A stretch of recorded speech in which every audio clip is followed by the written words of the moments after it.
Hola, ¿Sí ok, se me escucha bien? gracias, agradecido. Vamos a empezar a compartir pantalla para ir tomando sintonía.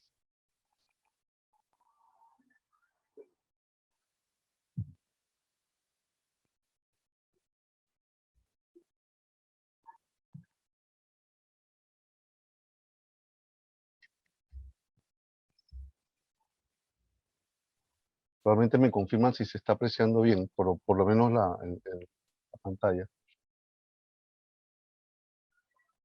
Déjenme por acá ir viendo mi otra distribución.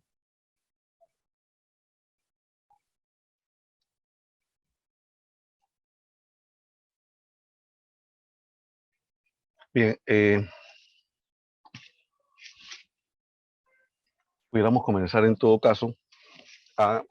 En principio, la bienvenida reiterada a todos los presentes. Me interesa muchísimo que ustedes tengan presente que esto es un compartir, eh, eh, un arriesgado compartir de un tema que por alguna razón no lo hemos explotado, un tema que de alguna forma nos afecta a todos, pero que, que, que no tiene nada de novedad, sin embargo poco se habla, sin embargo poco se difunde. Al menos aquí en nuestro entorno de Panamá, nuestro entorno de nuestra iglesia, a pesar que en el fondo eh, lo usamos y entendemos la importancia de esto. Por esa misma razón, yo quisiera presentar el tema eh, como una excusa para poder generar una plataforma y poder estudiarlo correctamente. Y quiero con esto dejar sentado que no pretendo de ninguna manera mostrar una maestría sobre ustedes.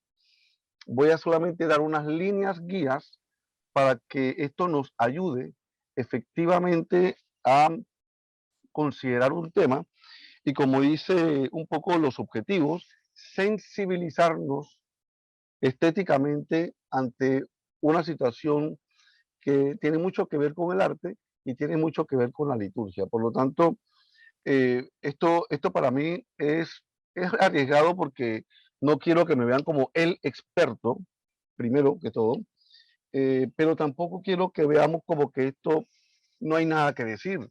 Desde la iglesia, por un lado, desde el magisterio de la iglesia, por un lado, y además desde la profesión de arquitectura o las artes, cualquiera que sean, para lo cual entonces le hemos llamado, esta simbiosis, esta sinergia de actividades la hemos llamado como la evangelización plástica. ¿Okay? Antes que nada, pues me presento, soy Francisco Barrios, arquitecto, trabajo en la Universidad Católica Santa María la Antigua.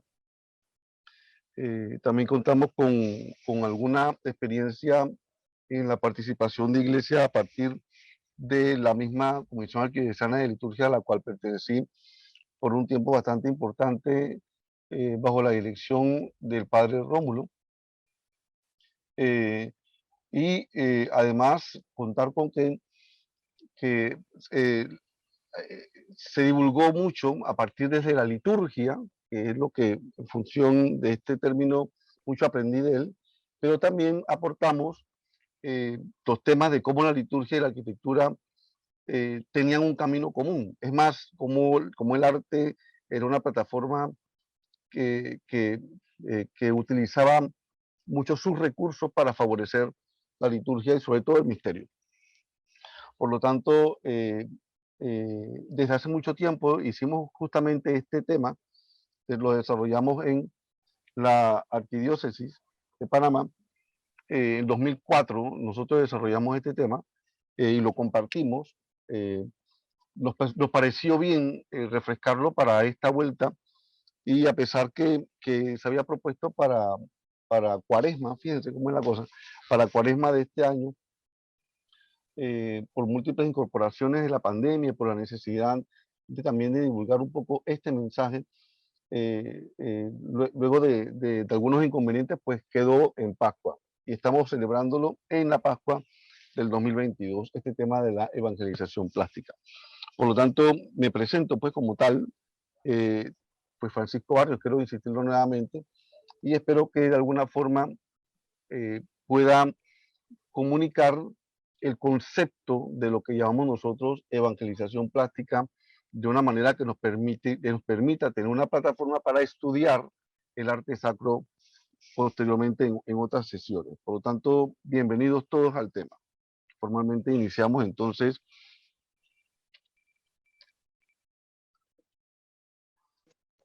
con lo que nos fortalece. Yo voy a estar en la oficina, padre. Tu Señor y dueño divino de cuanto existe, ilumina y dirige el alma, el corazón y el espíritu de tu servidor. Guía mis pasos guía todo mi ser, para que pueda representar digna y perfectamente tu imagen, la de tu Santa Madre y la de los santos, para gloria, alegría y embellecimiento de tu Santa Iglesia.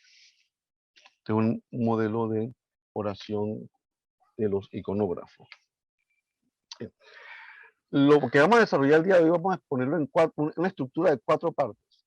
Una primera parte de aspectos conceptuales, una segunda parte que tendrá que ver con aspectos puntuales de lo que es la evangelización plástica y otros relativos a algunos principios de comunicación y arte sacro y comunicación litúrgica, y al final veremos algunos ejemplos concretos, para lo cual no quisiera pecar de ser demasiado extensivo y que esto ojalá que no nos canse, pero el punto está en que lo que quiero invitarles a disfrutar un poco de la dinámica de del tema, cómo se vaya a abordar.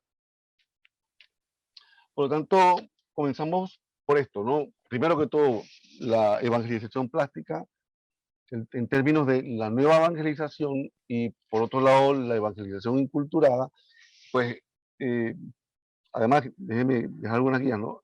Yo mismo he puesto algunas guías con las cuales voy a tratar de enfocarme para no salirme del contexto y utilizar efectivamente el tiempo. Bueno, en primera instancia, ojo, porque es evangelización, por lo tanto es el anuncio de la buena noticia. Y esa buena noticia es el mensaje evangélico de Jesucristo. Eh, eh, pero esto implica efectivamente que esa nueva noticia tenga una concepción nueva de cara a esa puerta de lo nuevo y eterno que él mismo planteó a sus apóstoles. Digamos que Jesucristo en la historia física, no vamos a entrar en términos teológicos, pero a nivel práctico, para yo mismo entenderlo mejor, digamos que eso, ya después de todos los profetas, todo el Antiguo Testamento, viene con su presencia la encarnación hasta su vida pública.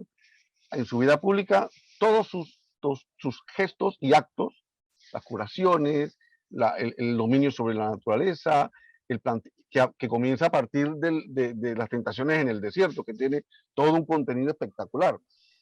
Pero la elección de los apóstoles, el mensaje, el sermón de la montaña, todo el anuncio, que es lo que anunciaba el reino, anunciaba una vida nueva, anunciaba la salvación, la liberación.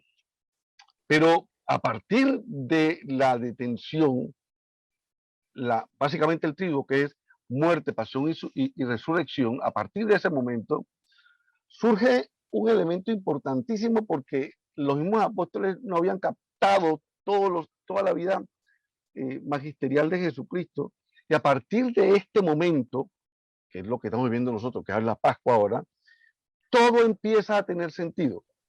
Por lo tanto, todo ese mensaje del Evangelio, que pudiéramos decir del magisterio de Jesucristo, ahora con su pasión, muerte y resurrección, que es el credo propiamente, empieza a tener sentido. ¿Y cuál es esa nueva concepción? Todo tiene que ver con la vida eterna. Ahora sí, comprendido este misterio después del fenómeno para muchos de la resurrección de Jesucristo, que es la vida eterna. O sea, ahora sí tiene sentido, sí, los profetas y los profetas anteriores del Antiguo Testamento, pero también tiene sentido todos los mensajes que en vida Jesucristo hizo con todos los apóstoles, y en muchas de las manifestaciones artísticas que vamos a ver, vamos a encontrar motivos de un antes y un después. Por esa misma razón, la misión de la iglesia entonces es llevar este anuncio, la salvación, la vida eterna, a todos los ambientes de la humanidad y con su influjo transformar desde dentro, renovar la misma humanidad, que es un asunto muy serio para esta época. La realidad es que nosotros estamos viviendo momentos cruciales en el cual, efectivamente eh, la humanidad entera está buscando algún medio de solución para todos los problemas que puede encontrar. Y ya mucho tenemos nosotros tantos males en este mundo, digamos desde el 2019, todo lo que fue la pandemia y todo este elemento, y para colmo ahora la guerra, la gente pensará, la mayoría de nosotros, encima el aumento de la gasolina, la falta de trabajo, la parte económica, todo un elemento de pesar que encierra unas características propias de la vida cotidiana de la gente, pero entonces, ¿qué pasó con los cristianos? Es que no se han creído todavía como los apóstoles de la vida eterna. ¿Por qué entonces esta evangelización y la cultura como tal tienen esta fragmentación todavía muy manifiesta? Por lo tanto, hay que transformar desde dentro. La humanidad hay que transformarla desde dentro. Y por lo tanto, ¿esto qué implica? Que lo que importa no es una evangelización decorativa o superficial. A ver, ¿cuántos bautizamos hoy? A ver, ¿cuántos se han acercado a la iglesia? A ver, ¿cuántos habrán dicho, han profesado su fe? Que todo eso es importante porque devela una importante, ¿qué decir? Una evidencia de la fe. Pero eso no es lo importante. Lo importante es hacerlo de manera vital, que en tu vida impacte ese mensaje, que en tu vida impacte ese mensaje y en efecto pueda traducir este mensaje propio en un hecho hoy contundente bueno, y que reflejará los milagros contemporáneos. Todo es que todo el mundo está esperando un milagro como que Dios me consiga un trabajo, que Dios salve a mi familiar que le dio COVID y está en cuidados intensivos, que Dios me quite las cuentas pendientes, que todo el mundo está esperando un milagro de algo que nos agobia hoy. O sea, todo el mundo pretende vivir la vida de Jesucristo antes de su pasión, de su muerte y de su resurrección. Por lo tanto, hay que evangelizar la cultura del hoy con la situación que el hombre vive, que el ser humano vive hoy. Por lo tanto, esta ruptura entre el evangelio y la cultura es sin duda el drama de nuestro tiempo. Y es por eso el concepto de evangelización inculturada.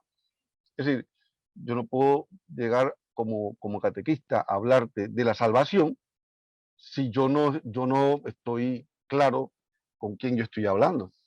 Yo me hago de los oídos sordos de las realidades de sufrimiento del ser humano actual, que no los acompaño en el desarrollo propiamente de sus propias características vitales. Entonces, esta relación entre evangelio y cultura se maneja de una manera con guantes de seda, una cosa muy fina, porque en realidad yo flaco favor hago eh, diciéndote que existe Jesucristo cuando la realidad tuya no puedo traducirte, no puedo comunicarte lo que es la salvación. Si yo estoy viendo que tú estás sufriendo, yo no puedo comunicarte la salvación más allá que un acompañamiento, te acompaño como tal. La mayoría de nosotros quisiéramos quitarte el dolor. Bueno, un poco también eso lo vemos con la relación padre-hijo, ¿no? Muchas veces quisiéramos quitarle los dolores a nuestros hijos, cuando en realidad el aprendizaje a través del dolor nos ayudará a llegar a la parte culmen que es justamente la resurrección. No quiero entrar en otros temas, quiero enfocarme en todo el concepto del mensaje de Jesucristo desde el punto de vista pascual, pero cabe, por ejemplo, la buena parábola del hijo pródigo. Yo voy a dejar hasta ahí. Por eso mismo, esta buena noticia se dirige a la persona humana en su compleja totalidad, espiritual y moral, económica y política, cultural y social. ¿Qué hizo conmigo? Desde esta perspectiva,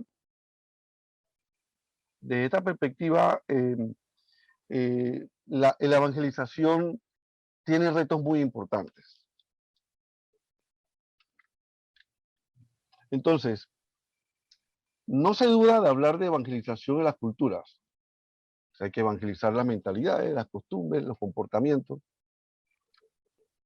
Y esta nueva evangelización, ya lo decía justamente el Papa Juan Pablo II, debe ser nueva en su ardor, nueva en sus métodos, nueva en su expresión, más no nueva en su contenido. O sea, como cambiemos al Jesucristo. El mensaje de Jesús es el mismo, pero sí hay que cambiar su ardor. Estamos viviendo hoy situaciones diferentes que cuando el tiempo de la evangelización, el tiempo de Jesucristo, que cabe el mensaje de Jesucristo pertinentemente hoy. Nueva en sus métodos. Aquí estamos por Zoom. Yo no sé si antes pudiéramos soñar dar estas conferencias por Zoom. Bendita pandemia que nos permite contactarnos a través de la virtualidad. Y no en su expresión. Cómo hablar de este carisma, de la salvación, de que Cristo ha vencido la muerte con las circunstancias concretas de hoy. Por eso, entonces nos lleva a tener presente que la evangelización para atender bien a la cultura tiene que ser diversificada. Y digamos, por llamar de alguna forma, tipos diferentes de evangelización que en el argot de la iglesia conocemos. Por ejemplo, hay una evangelización educativa. Quizás más conocemos las acciones, por lo tanto podemos decir la pastoral educativa, la pastoral científica, la pastoral universitaria, por ejemplo, la pastoral urbana o la pastoral turística o la pastoral de los medios de comunicación social, que es la evangelización a través de los medios de comunicación social. Pero es que también existe la pastoral artística, que no la hemos explotado del todo, y es el tema justamente que queremos tratar hoy, una evangelización a partir de las artes, en la cual estriba una diversidad enorme. Por ejemplo, la musical, la plástica, la literaria, la cinematográfica, pero hay otras más. Hay otras artes aplicadas, en la cual la artesanía que permita facilitar el mensaje como tal, favorecer al mensaje como tal, es importante. Por lo tanto, sí, entonces tenemos que en los tipos de evangelización hay un rango en la cual sí tiene que ver con el arte y particularmente con la parte plástica. Y quiero ponerlo como que lo plástico es una forma del arte, porque de alguna forma, por ejemplo, el arte sacro no incluye a la parte musical, que eso tiene todo un mundo también dentro de la liturgia, que es la música sacra. Por lo tanto, el ámbito del tema que vamos a desarrollar hoy está aquí, está en el arte a través de las artes plásticas. Y es lo que fundamentalmente hemos colocado como evangelización plástica. Luego, siendo esto cierto, abordamos lo siguiente. ¿Bien? Y entonces, ¿qué son las artes plásticas? Las artes visuales. Bueno, son las artes que pueden ser, que se pueden ver, que se pueden modelar, que se pueden proyectar.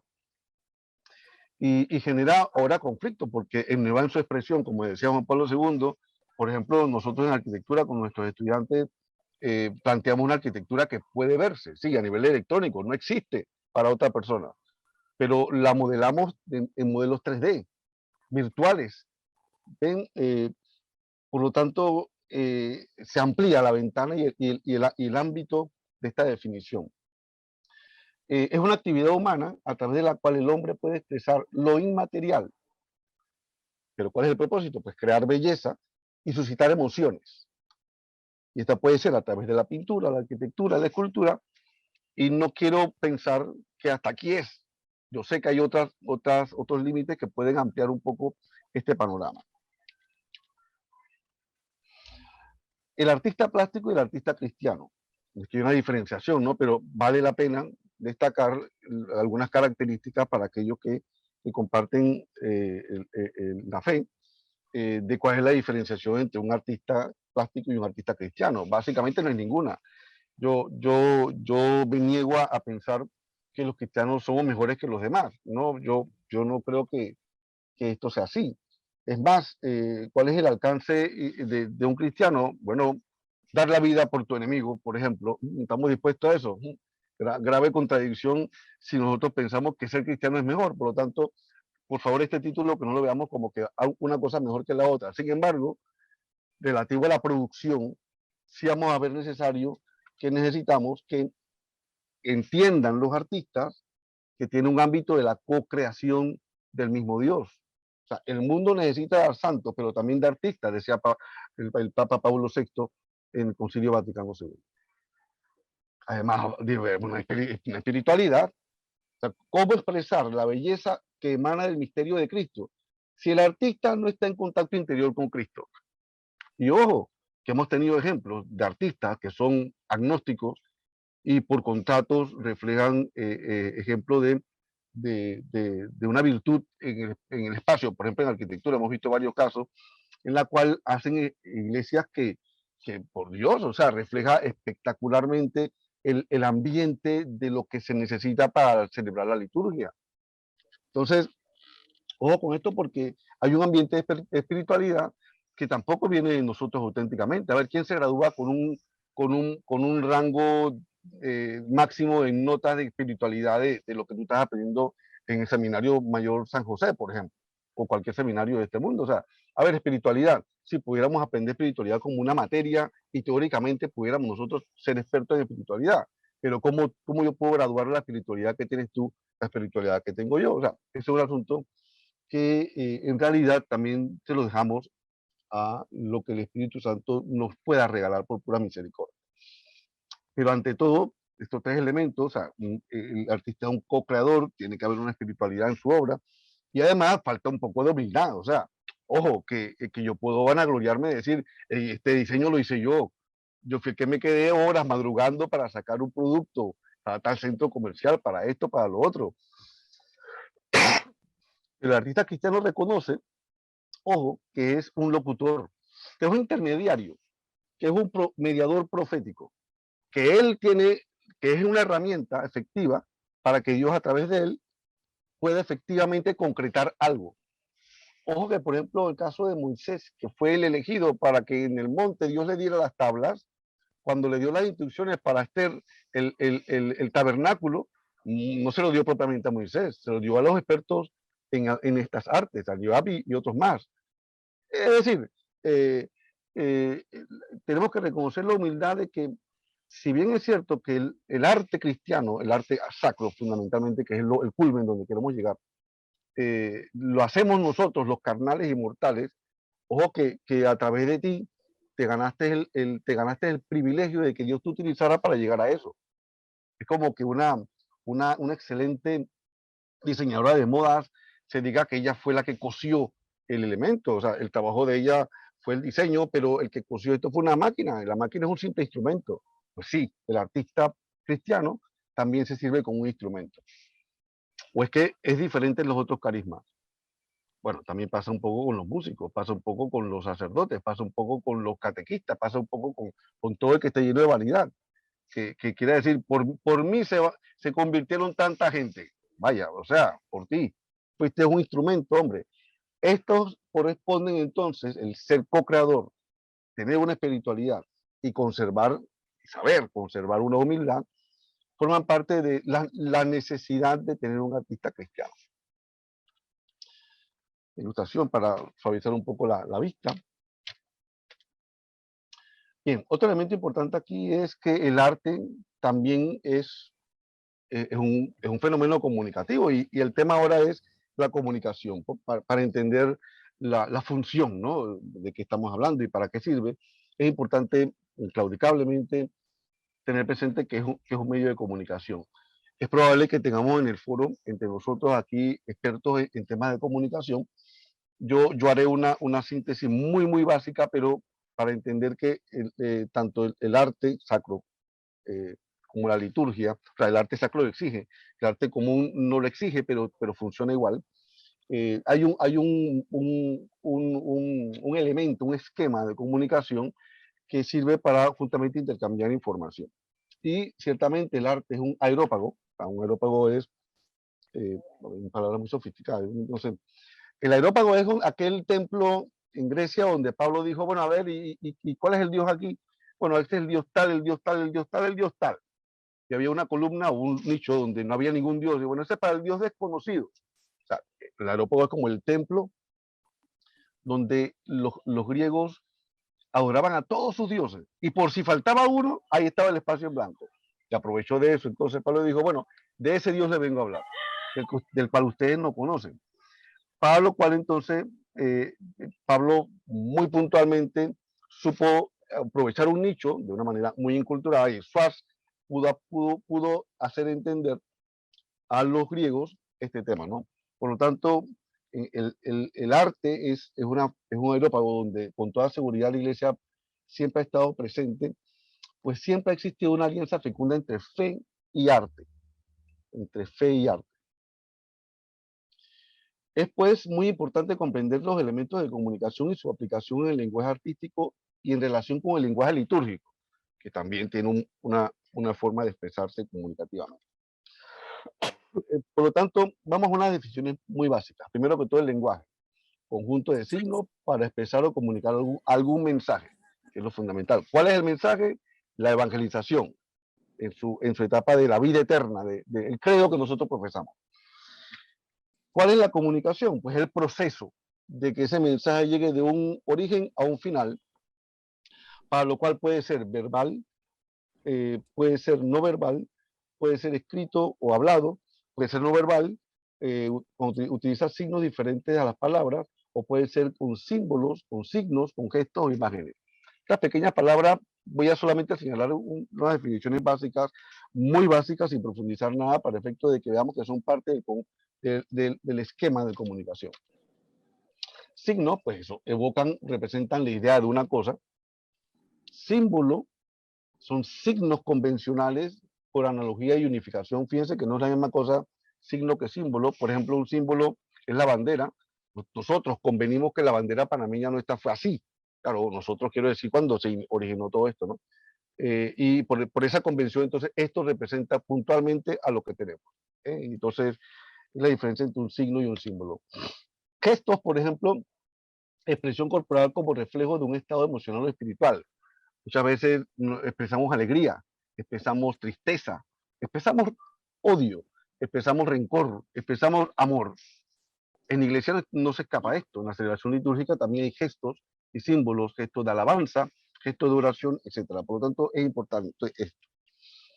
La imagen por sí también es importante en términos de que la imagen en sí mismo es una forma, algo, la cual viene teniendo un valor en cuanto a la adquisición del contenido. Por ejemplo, la imagen de la foto de nuestras madres adquiere un contenido de vínculo con la relación con nuestras madres. Continuando con estos elementos, algunas otras palabras que definir, por ejemplo, fuente o emisor, quien emite el mensaje. Ahora mismo soy yo soy la fuente, estoy transmitiendo algo a ustedes. Destinatario, receptor es quien recibe el mensaje. El mensaje es el contenido mismo de lo que se está transmitiendo. El canal o medio es el recurso que se utiliza para enviarlo. En este caso, electrónico, vía Zoom, a esta hora, a este día, a este canal. Por lo tanto, estos elementos fundamentales de la comunicación es importante destacarlo porque en el arte vamos a ver cómo se utilizan unos que otros de ellos, básicamente bajo el mismo esquema.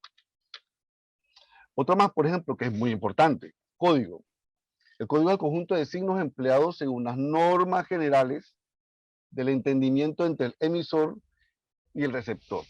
Muy seguramente, si yo aquí hablara, por ejemplo, coreano, nadie me entendería lo que estuviera diciendo, excepto aquel que tiene el código del lenguaje de coreano y podrá hacer clic con lo que yo ahora mismo estoy diciendo. Por lo tanto, podemos tener todos los elementos, pero si no tenemos el código, flaco favor haríamos.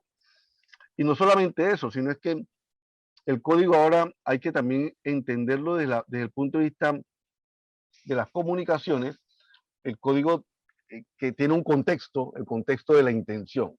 A ver, me dijo textualmente tal cosa, pero sus gestos fueron otros. ¿Qué me querrá decir?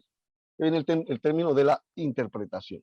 Por lo tanto, el código como tal es una serie de signos empleados como normas generales para poder comunicarnos mutuamente. Y por lo tanto, el contexto o situación confirma un poco el código. Son las características propias del ambiente, lo confirman lo atenúan, lo fortalecen o lo empeoran. Entonces, son las características propias del ambiente en donde se desarrolla la comunicación. Una palabra asistida sin contexto casi no tiene significado, como le decía el ejemplo anterior, ¿no? O sea, me dijo tal cosa, me dijo que te amo, pero me tiene una pistola en la cara. Sí, qué lindo, o sea, no entiendo. Hay contradicción ahí. Entonces, para sintetizar, básicamente tenemos esto. Básicamente tenemos que un emisor quiere enviar un mensaje al receptor a través de un canal, pero depende mucho del contexto en el cual favorece la redundancia. Es decir, si yo estoy encontrando varios mensajes de lo que el mensaje que tú me estás diciendo va por el mismo camino, entonces yo puedo decir, ok, yo estoy recibiendo y estoy entendiendo lo que tú me quieres decir. Pero si existe ruido, es decir, tú me estás diciendo algo, pero tus ejemplos son otros. Tú me dices que me quieres, pero me estás robando. Tú me dices que Dios existe, pero no veo cómo. No veo cómo se puede traducir eso de una realidad existencial puede ser muy religiosa, pero en la realidad no ha entrado en mí, como decíamos en las primeras diapositivas, no ha entrado en mi ser, vano es el mensaje.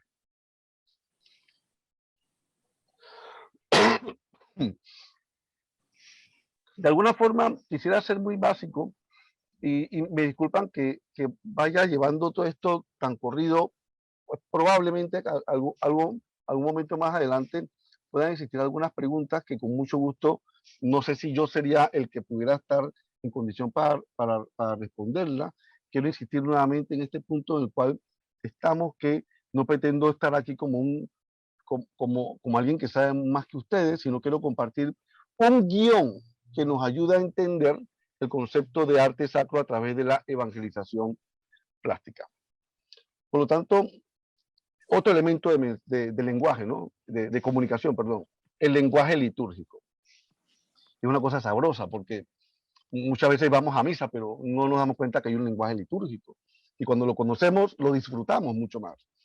En la liturgia, que es la cumbre, la cual tiende una acción, la acción de la iglesia, que al mismo tiempo es la fuente de donde emana toda su fuerza, se desarrollan tres tipos de lenguaje según su sentido, a saber, hay un mensaje descendente, hay un mensaje horizontal y hay un mensaje ascendente. Vamos a ver si aquí lo tenemos. Bueno, vamos a explicarlo. El mensaje descendente es aquel que, por supuesto, que es la comunicación divina terrenal. El mensaje horizontal es el mensaje entre la comunidad cristiana. Y el mensaje ascendente es el mensaje devocional, de nosotros para Dios.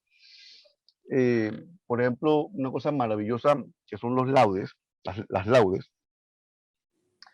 Las laudes, fundamentalmente, incluso las dominicales, por ejemplo, que es una alabanza de toda la comunidad, todo ser vivo que existe. Una alabanza a Dios.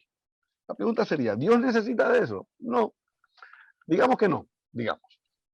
Pero qué bien es ser agradecido con un Dios y qué bien poder rezar por aquellos que no lo conocen. Por lo tanto, el tener presente esta dirección ascendente nos ayuda mucho a salvar el mundo. Por eso los seminarios de clausura, que tienen como fundamental misión el rezar por todo el mundo. Ya hay esas mujitas encerradas allá. Sí, pero espérate, es que el lenguaje de ellos ascendente lo tienen potencialmente a otro nivel, que están rezando por ti, por todos nosotros, por todo el mundo. Entonces, este lenguaje, de alguna forma, este lenguaje litúrgico, que podemos sintetizarlo en estos tres elementos, es importante porque hace un vínculo fundamental entre Dios y su comunidad. Entonces, tenemos aquí que, además de esto, existe un lenguaje verbal y un lenguaje simbólico. Bueno, ya lo habíamos visto anteriormente, ¿no? El lenguaje verbal por medio de la lectura, también por las homilías, por las municiones, por la respuesta a la asamblea, por los cantos, por las antífonas, por las respuestas, por todo esto. Pero también existe un lenguaje simbólico, que ya estamos entrando al ámbito de lo que es el espacio donde participa la evangelización plástica. Es simbólico porque se hacen a través de signos, símbolos y gestos que encierran todo el contenido a un nivel trascendente que nos dirige hacia Dios. ¿Se acuerdan el esquema de comunicación, no? Y está el padre haciendo la lectura del Evangelio. Sin embargo, tiene todo un contexto, toda una circunstancia que le impide a él potenciar que ese mensaje llegue. Entonces, da la casualidad que es interesante cómo el arte colabora positivamente en ese contexto para que ese mensaje que tú estás escuchando se potencie mucho más. Ahora, la pregunta sería, ¿y Dios necesita de eso? Fíjense que Dios no necesita de nada de nosotros para poder hacerse presente el encontradizo y el elegible, pero a nosotros nos favorece. ¿Comprende? Entonces, es aquí donde siente el concepto de que hay que entender cómo es el esquema de comunicación, hay que entender cómo es el esquema del lenguaje litúrgico y cuál es el espacio entonces que le queda como para aprovechar el arte, las manifestaciones artísticas. Por lo tanto, los principales signos litúrgicos que vemos nosotros, las personas, la palabra, el canto, las acciones, los gestos y movimientos, los lugares, elementos, objetos, son importantes para la liturgia, porque todo es un colaborante para que ese mensaje evangélico, que además lo aterriza y lo pone a la circunstancia muy particular que vive la asamblea con la homilía del sacerdote, entonces es un mensaje riquísimo, para lo cual forman parte de estos principios de los signos litúrgicos. Entonces, aquí quizás esto va mucho más rápido, ¿no? El lenguaje artístico como tal, que forma parte de un lenguaje, pues hay quienes pueden leer el arte a través de alguna característica particular. Pues el modo de expresión del artista manifiesta un mensaje. Es el caso específico del arte religioso. El mensaje obviamente tiene un contenido de Dios y su historia. Por ejemplo, la Plaza Oval de Bernini, eso está al frente del Vaticano. En su momento expresó un mensaje urbano, ¿no? Desde el punto de vista como que los brazos abiertos de los ciudadanos hacia la ciudad del reino de Dios. O sea, hay todo un lenguaje, toda una manifestación artística importante. Aunque cada una de las disciplinas de las artes plásticas tienen características muy diversas entre sí, existen algunos elementos propios de cada uno de ellos por los cuales se rigen para descifrar algunos códigos de expresión, como cuáles, por ejemplo, equilibrio. Así, la pintura tiene cierto equilibrio o no hay equilibrio, puede ser formal o informal. Hay un ritmo, existe toda una lectura de un cuadro a través del ritmo de los componentes del cuadro. Hay una proporción, existe una manera de distribuir formas de manera que tenga un equilibrio y además un ritmo. La proporción es la relación entre los componentes de una obra artística. Axialidad. La axialidad es referente a ejes. ¿Qué es un eje? Son líneas imaginarias que no existen, pero que se saben trazar para poner un orden. Por ejemplo, un límite, bueno, vamos a meter un ejemplo tonto ya, pero un límite geográfico es un límite entre un país y otro, pero que en realidad existen hitos, puntos, pero no hay una cerca que divide un país y el otro. Bueno, hay quienes quieren hacerla, pero el eje es una línea imaginaria como tal, el eje de la Tierra, el eje que denota el círculo del Ecuador. Por lo tanto, en el arte también se utilizan para elevar una plataforma de contenidos en la composición. Y la simetría es la aplicación muy rígida de un eje puntual en la cual generas unas partes que van a un absoluto equilibrio. O sea, estos elementos ayudan a leer la obra artística, ¿no? Por lo tanto, la expresión del arte no debe ser vista solamente como una obra de arte aislada, o es un determinado momento histórico, es un espacio cultural. Una obra de arte no es ni bonita ni fea. O sea, qué triste cuando vamos a ver una obra de arte y dices, ay, sí, qué lindo, ok, y no llega más, o no buscamos más. En el fondo es peligroso porque, bueno, si no tiene contenido, ¿qué más vamos a buscar? Pero si tiene contenido, pero no, de alguna forma, no nos provoca encontrarlo, no disfrutamos absolutamente del provecho de la obra artística como tal, porque tiene un mensaje que transmitir siempre. Y por ejemplo, esta es una imagen que recogimos de la Biblia infantil de niños, en la cual es poderosa para los niños cuando se le hace la catequesis de cuando Moisés dividió el Mar Rojo. O sea, a los niños esto es impactante. Para uno grande dirá, oye, pero qué feo, qué bonito. No, no se trata de feo o bonito. Se trata del mensaje para lo cual se ancla en la mente el mensaje de lo cual, por ejemplo, es el motivo para la celebración del pueblo judío. El paso por el Mar Rojo, la salvación de la esclavitud, etcétera, y todo lo que esto evocaría y representaría. Por lo tanto, el arte va mucho más allá de un pequeño horizonte racional. Una obra de arte es un fenómeno comunicativo, como ya estamos intentando insinuar. Esta es una pequeña capilla en la iglesia de Nazaret, en Galilea, que tiene una evocación muy importante de todos los elementos que confieren en Palestina una alianza religiosa con este misterio de la salvación de Cristo. Función y aplicación del arte sacro. Bueno, por eso se sirve para la celebración litúrgica. Aquí está la Catedral de Los Ángeles, en California, del arquitecto Rafael Moneo. Recientemente ya pasó como unos 20 años ya, la cual se hizo un concurso y se construyó una catedral que sufrió un terremoto y que estuvo diseñada para que durara por lo menos 100 años más.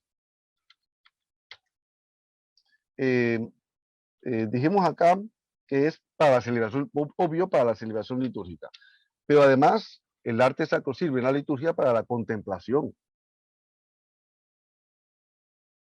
Vamos, el misterio de la Virgen de Guadalupe, ¿no? O sea, no vamos a profundizar en estos temas. Habrá algunos expertos que puedan dar palabras mucho más puntuales que yo en esto, pero ni hablar. O sea, la manifestación artística te hizo contemplar la rareza de Jesucristo a través de la Virgen de Guadalupe.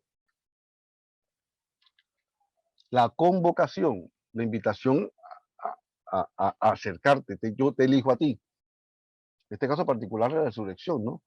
Ven, Tomás, toca. Hablaremos de eso más adelante. También para la animación. Por supuesto que estamos también a la espera del Pentecostés.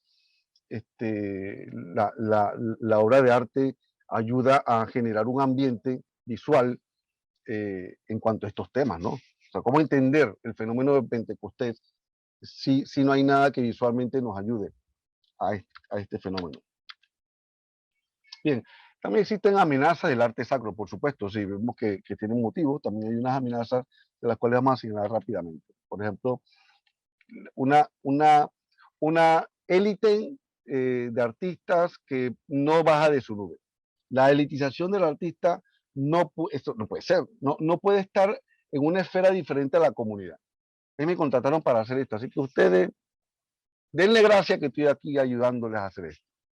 O por otro lado, no busca popularidad. Hemos visto también en los ambientes anteriores, ¿no? Las diapositivas anteriores. No busca popularidad, pero le interesa que su obra hable a los hombres de su generación. Eso es una amenaza, la elitización del artista. Un artista muy élite, muy refinado, muy a otro nivel. Pero también es peligroso la dictadura de la masa. La comunidad es ley para el artista. Cuando pleb sancta dei, o sea, cuando es palabra de Dios, cuando es el pueblo de Dios, perdón, no cuando es masa. Si es pueblo de Dios, tendrá otras manifestaciones. Pero, a ver, ¿qué dice la mayoría? Esto, venga, arquitecto, haga lo que dice la mayoría. No, espérate, que esto no funciona así. Que hay también unas normas que cumplir, hay todos los elementos que estoy tratando de descifrarle para que ustedes vean que tiene otros componentes mucho más allá de un simple sí o no. Entonces, el gusto público es tan pervertido muchas veces por un siglo y medio de academicismo en que en general las obras comienzan por chocar, mientras que las malas tienen un éxito enorme inmediato y a veces duradero. Entonces, no voy a entrar en términos de arte fuera del ámbito de la iglesia o de la religión. Eso podemos desarrollarlo en otro momento, pero la mayoría del arte del siglo XX fue teniendo, incluso desde el principio del siglo XX, digamos al final del siglo XIX, fue teniendo unos rasgos humanistas impresionantes de desfiguración por el sufrimiento que vivía el hombre del siglo XIX y XX. O sea, por supuesto, ya a mí que me importa el realismo mágico de los artistas neoclásicos o los artistas barrocos, ¿me explico? O sea, que con una maestría espectacular ven, no, ahora el cubismo, que hay toda una serie de manifestaciones raras, abstractas del arte, que ojo, en realidad representan lo que el pueblo, lo que el ser humano estaba viviendo en ese siglo. Hay que también entender la dinámica del lenguaje que representaba esos dibujos, esas pinturas, esas esculturas, que muchas veces son grotescas, pero la realidad es que ese academicismo que habla aquí es que mientras que afuera se estaba haciendo algo contrario a lo que se enseñaba en las academias, la realidad es que estos unos estaban realmente reafirmando un poco el malestar de la gente del siglo XIX. Yo quisiera saber cómo nos sentimos nosotros en el siglo XXI ahora. Después de 22 años casi vamos para un cuarto de este siglo y yo creo que tampoco nos sentimos diferentes. Claro, se sentirá muy bien los que están bollantes, los que están maravillosamente bien, pero en medio de la relación también había gente así en esa época.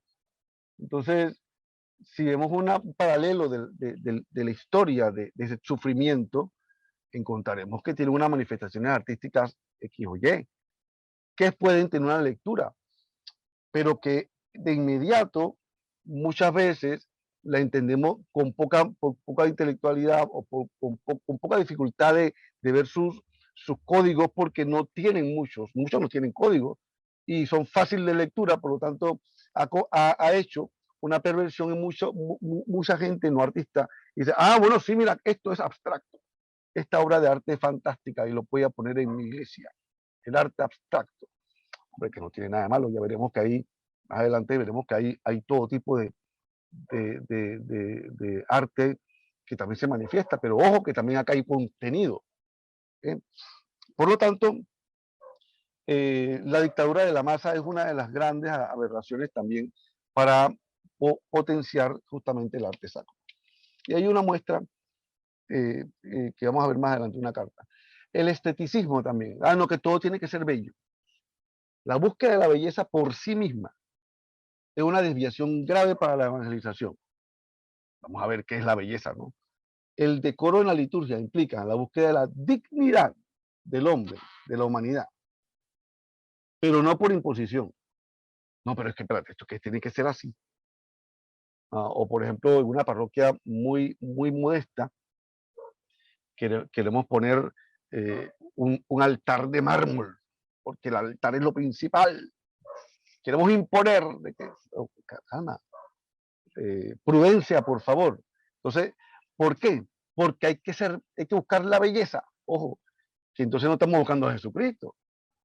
El propósito no es la belleza, el propósito es el mensaje de Jesús con la dignidad de los participantes. Por lo tanto, cuidado, ese es otro de los peligros, ¿no? ¿Y qué es la belleza?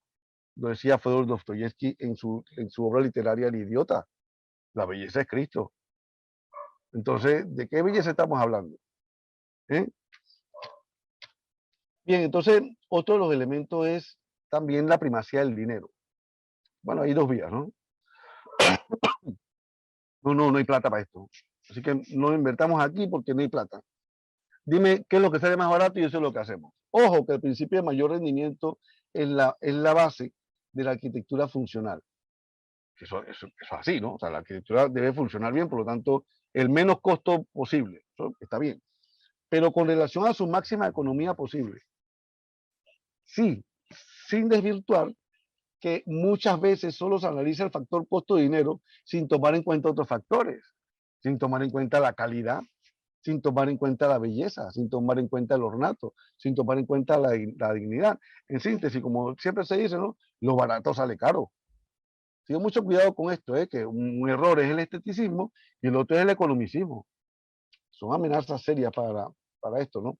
Hay una carta que envían un poquito larga, pero que denota cómo a veces nosotros hacemos algunos contratos para favorecer la economía, sin embargo, desfavorece efectivamente que en el ciclo económico del contrato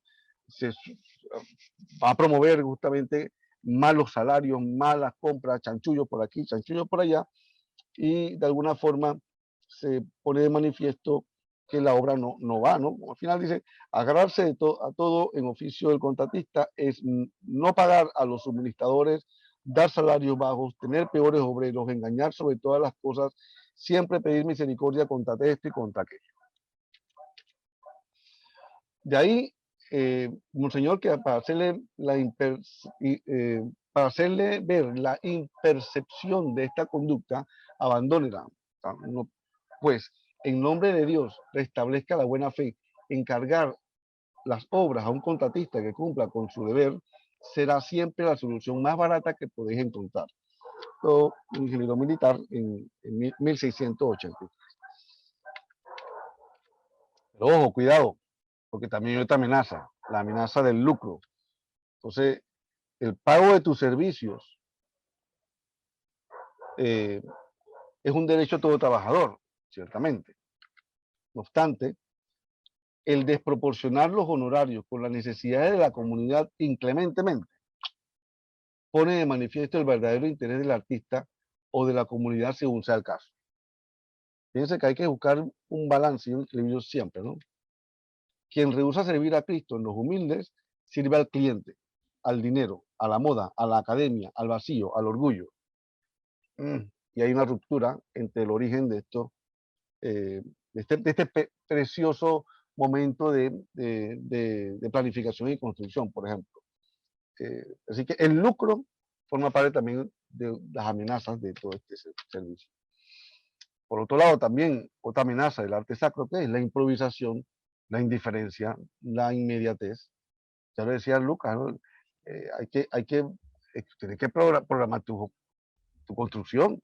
Si tú no programas tu casa, entonces vendrá, si la siembras sobre arena, se te va a ir por un chasco. Bien, entonces, como concepto, todos estos elementos aunados para potenciar el concepto de evangelización plástica,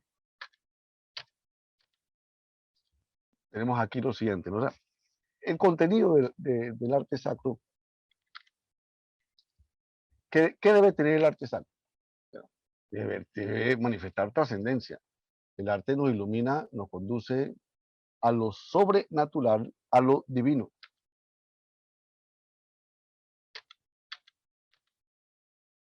También debe haber una encarnación. El ser humano es el objeto de la eficacia del arte, pues solo el hombre es capaz de contemplar la belleza.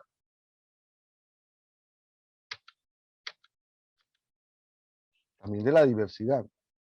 Como la multiforme gracia de Dios es rica en diversidad, asimismo en diferentes estilos artísticos, el artista alaba a Dios. Quiero dejar claro de que, por ejemplo, hubo momentos en la historia donde habían estilos que regían algo común. En la época de la Edad Media, por ejemplo, veíamos con mucha claridad que había un románico, después de un bastante tiempo, un románico que fue evolucionando a un gótico, y cuando era románico todo era románico, cuando era gótico todo era gótico.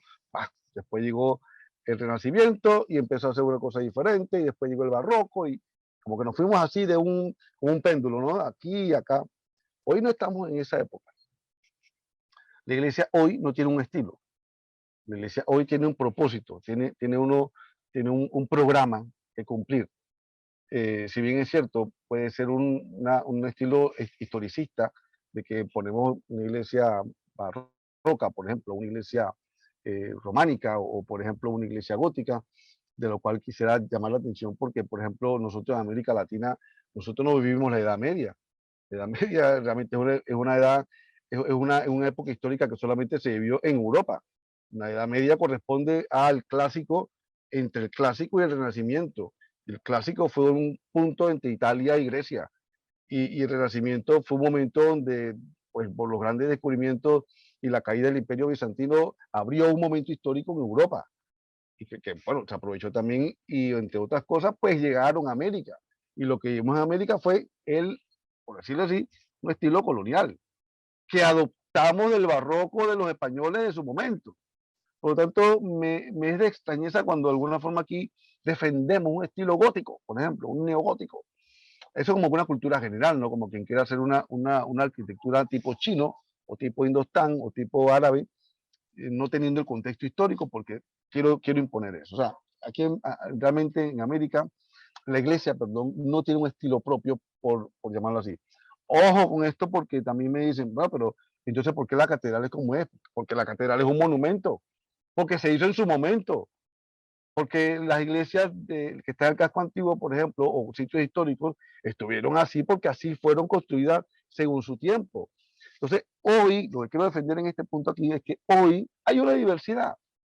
Puedes hacer una iglesia con un lenguaje contemporáneo, el de hoy, una iglesia que te pueda ayudar a entender cómo está el mundo hoy, cómo está tu región hoy. Es muy importante esto. Bien, entonces, fuente de inspiración, por supuesto, la Biblia, los padres de la iglesia y los autores espirituales, la liturgia, la vida de la iglesia y los santos, la comunión, fuentes, ¿no? Fuentes para adquirir los temas de lo que estamos hablando aquí. La vocación del artista. Eh,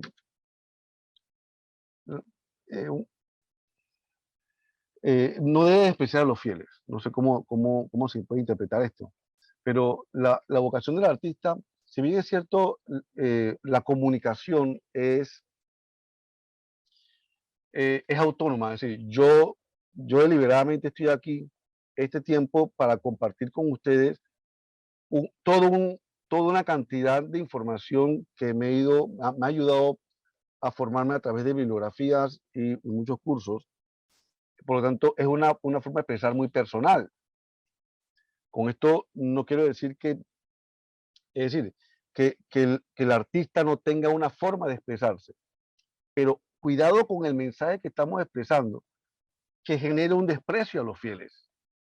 ¿Me explico? O sea, eh, no sé, eh, hay formas como, tiene que ver un poco con las amenazas, ¿no? Como un costo para lo cual yo hago una obra, sin embargo, bueno, en arquitectura puede verse mucho mejor, en la cual, por ejemplo, el programa resultante del edificio como tal no responda a los fieles. Yo no puedo ignorarlos.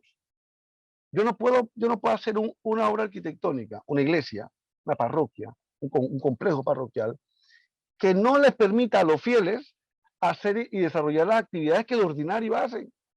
Yo en ese sentido estoy despreciando a los fieles. Porque no, qué bonito la iglesia que hiciste tú, pero fíjate con una copia de la que tú hiciste en otro lugar, pero aquí no corresponde, porque no se adapta a las actividades de los fieles.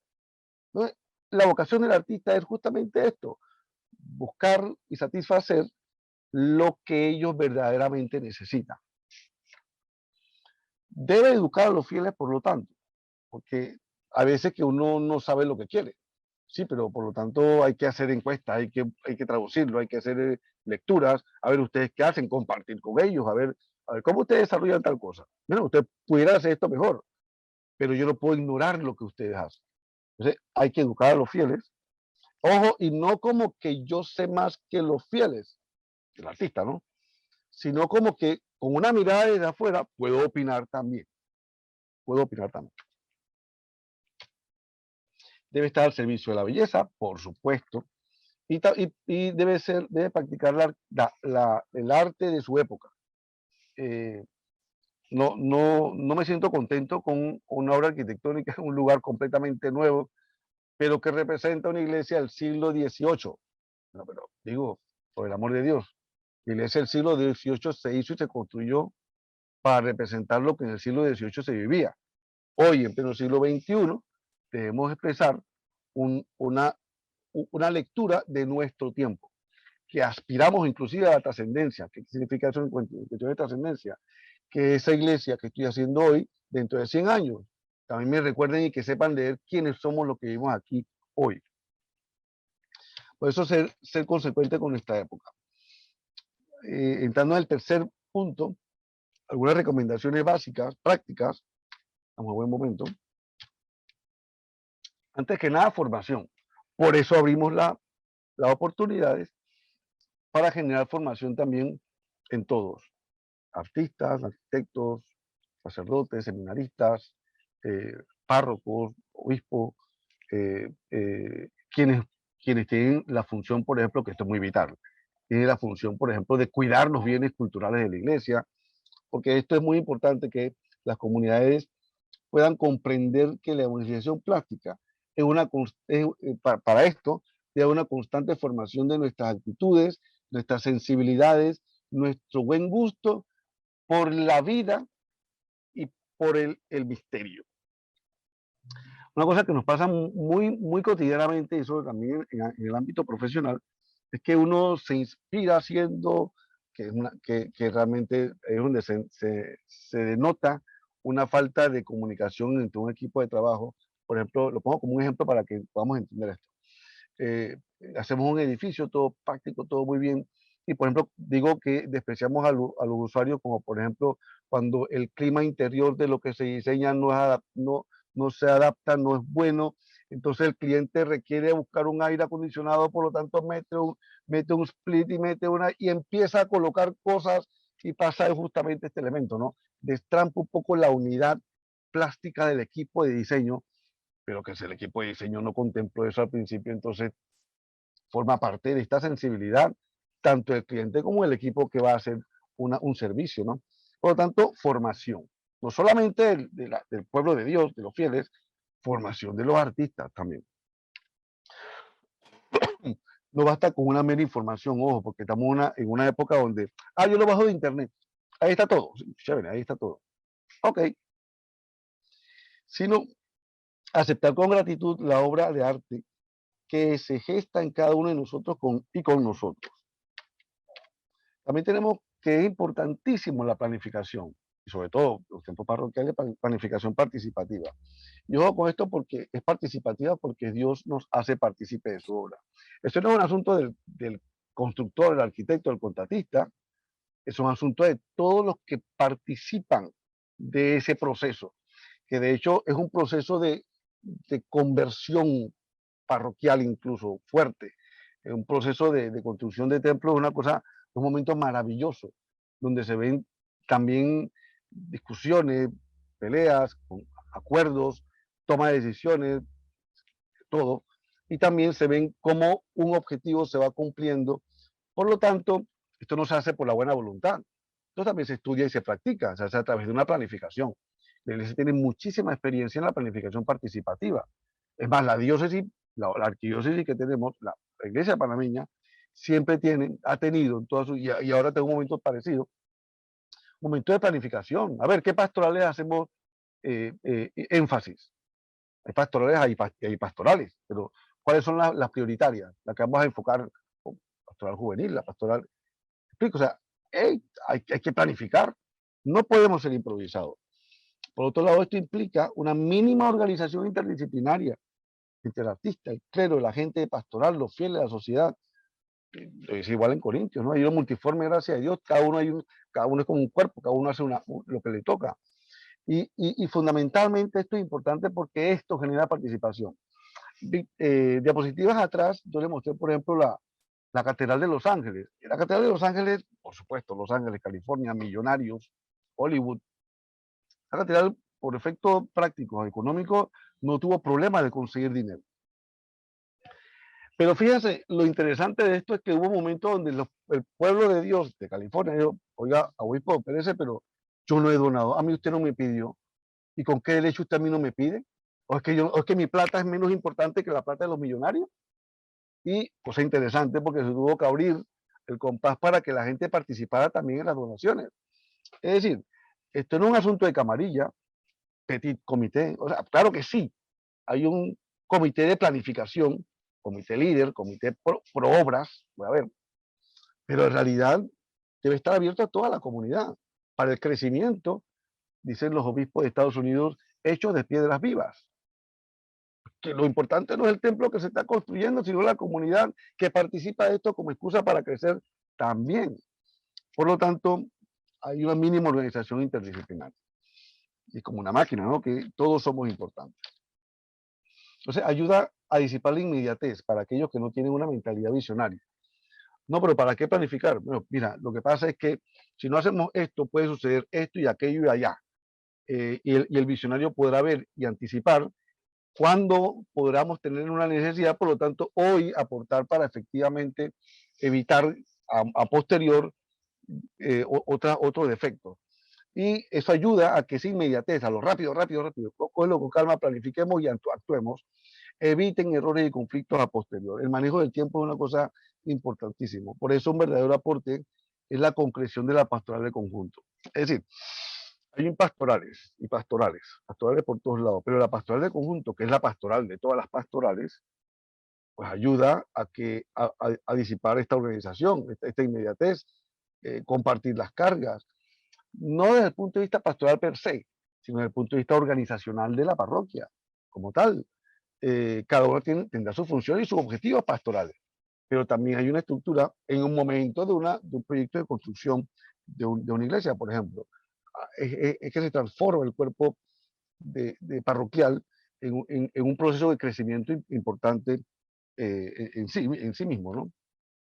Por lo tanto, a planificar.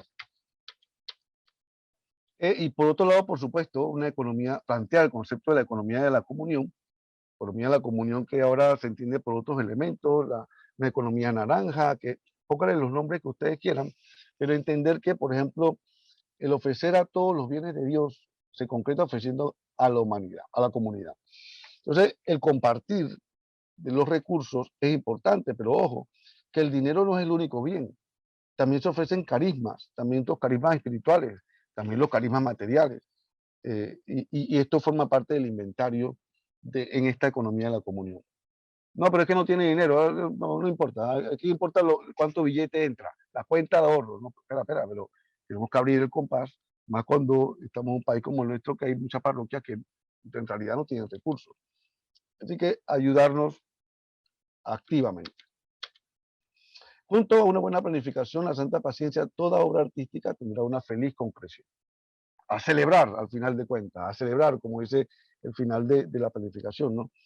Que es importante en todo esto. Entonces, voy a abrir un espacio, primero para descansar, muy oportuno. Segundo, para descansarlos ustedes. He ido como carretilla, pero para administrar bien el tiempo.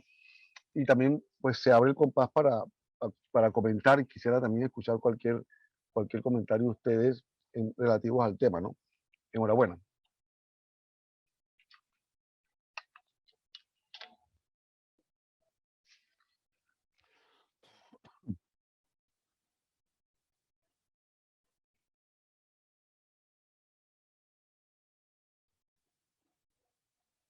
¿Hay alguna pregunta? ¿Hay algún comentario? ¿Algún aporte? Con mucho gusto estamos a recibirlo, ¿no? Sí, buenas noches, San Francisco. Le habla la señora Sandra. ¿Qué tal, La Sandra? verdad que aquí, la verdad que muy interesante todo esto que ha planteado a nivel artístico, como que en lo personal, nosotros estamos empezando a emprender actividades artesanales y siempre dentro de mis ideas ha sido esto más que todo, a través de mi trabajo, hacer evangelizar, llevar el evangelio, ¿no? Y como usted lo ha planteado ahí, la verdad que nos ha dado bastante luces para poder plasmar el evangelio a través de nuestras obras o de nuestros artes. La verdad que yo me siento muy contenta porque la verdad que sí, para mí, y creo que para mis hijas que están aquí también escuchando, nos ha ampliado un poquito más eso, porque precisamente eso es lo que necesitamos los católicos, llevar el evangelio de distintas formas, ¿no? De distintas formas, y la verdad que sí me ha gustado mucho. Precisamente mañana también tenemos otra actividad que tiene que ver con todos los artesanos aquí en la comunidad de donde yo vivo, pues, y a un tipo general, y es como conocimiento general esto, la verdad que me ha gustado porque también se puede llevar a otras esferas del entorno donde uno vive y todo lo demás, ¿no? Llevar esa proyección de Cristo pues en nuestro trabajo. Así que muchas gracias, la verdad que me siento bien agradecida por yo me siento más complacido yo de poder ser útil y ser un instrumento para que les sirva a ustedes, ¿no? Y enhorabuena, porque fíjense que uno dice, el arte bueno, el arte sacro es para la liturgia, eso no vamos a dejar de decir, pero el arte cristiano también tiene otros ámbitos, no necesariamente para los temas de la iglesia. Y fíjense un poco cómo se ha traducido también el género musical. La música religiosa está impactando más allá de los templos. Y de hecho han ganado premios. Ya hay una evocación a un premio de arquitectura, la música cristiana o qué sé yo. Pero además, como usted lo dice, también hay productos, hay quienes nos atrevemos a producir para ¿cómo se llama? Un cliente, un universo que también le gustaría tener eso en los oficios. Usted dice artesanía. Por lo tanto, si usted quiere ser fiel a lo que usted vive y practica en su vida, con su relación con Dios, a través de su trabajo, pues perfecto, allí están las fuentes, como le estoy comentando, ¿no? Están las fuentes, hay un mensaje, hay unas traducciones, hay muchas cosas que de alguna forma pudiera uno encantarle comprar un producto. Oye, mira el mensaje que tiene aquí, este no lo había visto yo. Es más, qué pena que no lo tengo aquí a la vista, a, proyectado, no pude contactar al amigo, al colega, porque, por ejemplo, un emprendimiento que se tiene fantástico es el álbum de figurita de la Iglesia de los Santos que tiene la arquidiócesis. Yo lo conozco, pues, también es colega mío en la USMA, y es un emprendimiento espectacular, o sea, un álbum de figuritas, de imágenes de santos, y allí, eso eso no se va a leer en la misa, es un emprendimiento post, post litúrgico. Así que enhorabuena, señora Sandra, No, muy bien. y fíjese, Francisco, que el logo que nosotros que diseñamos aquí para esa actividad tiene, si se la mostrara, la gente se pregunta, pero ¿por qué es ese logo? Si tiene que ver con otro tema, entonces uno se va como cuestionando y uno va explicando el significado del logo, ¿no? En este caso, nosotros, la actividad que tenemos tiene como nombre Heaven Swap, que son jabones artesanales. Pero el logo es una nube, es una palmita de olivo, ¿verdad? Y el sol. Entonces, cada una de esas cosas representa la creación y la esperanza de Dios, ¿no? Entonces, en ese preguntar por ese diseño, hay uno evangeliza, ¿no? Uno se va haciendo la parte Claro, esa de que, bueno, me toca explicar qué significa el logo, ¿verdad? Entonces, esas son cosas que uno va creando así poco a poco y la verdad que ahora con esto no voy tan mal de la línea, no voy tan desviada a lo que Dios quiere, ¿no? Sí, y además evoluciona, ¿no? Con calma verán en los tiempos cómo seguirá desarrollándose tanto el contenido como el significado. Y lo importante es que se pueda ver cómo a través del tiempo incluso se puede ir develando para uno mismo más contenido de lo que uno mismo sospecha que tiene, ¿no? En efecto. Yo me alegro por parte hasta este momento hemos tenido un breve descanso de unos 10 minutitos, pero me interesaría saber si hay alguna pregunta, ¿no? Con respecto al tema, que vamos a entrar entonces a ejemplos concretos, para lo cual voy a ir pasando voy a acomodar la diapositiva. Un segundito.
Confirmen, por favor, que se vean. Sí, ¿verdad?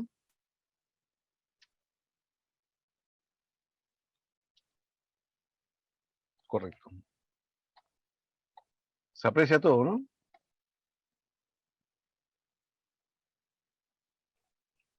¿Se escucha? Bien, Sí, sí, sí, se ve y se escucha. muchas gracias. Bueno, continuando y espero que esto sea de provecho. Aquí voy a mostrar algunos ejemplos. No vamos a profundizarlo porque de pronto algunos de ellos son para un tema particular. Sin embargo, quiero sacar provecho justamente del tiempo de Pascua que tenemos y vamos a revisar un poco algunos componentes que en el arte sacro podemos concretar de una manera más práctica. Y yo me voy a ilustrar con lo siguiente. Primero que todo, el espacio celebrativo, ¿no? El espacio celebrativo es justamente el espacio donde se hace la celebración y tiene varios componentes fundamentales. Uno de ellos es los elementos de convocación.